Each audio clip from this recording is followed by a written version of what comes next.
ఏంది సెట్ అంట సెట్ ఒక పూరి వరస్ట్ అనిపిస్తుంది రేట్ అయితే నాకు రేటింగ్ దోశ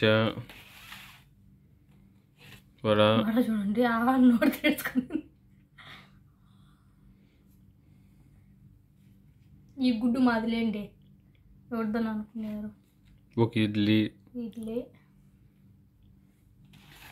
ఇదిగోండి ఉప్మా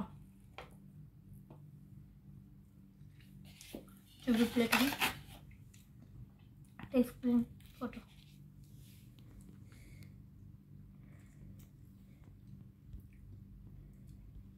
అయ్యో నా తెలుగు మండిపోతుంది ఫ్రెండ్స్. ఇది ఉప్మా కాదు, మర్చిపోయిన పొంగల్ అనమాట. ఇది టేస్ట్ చేస్తే ఇప్పుడు తెలుస్తుంది పొంగల్. ఇది ఉందండి బాగుంది, పొంగల్ అయితే బాగుంది. Rating pongal super.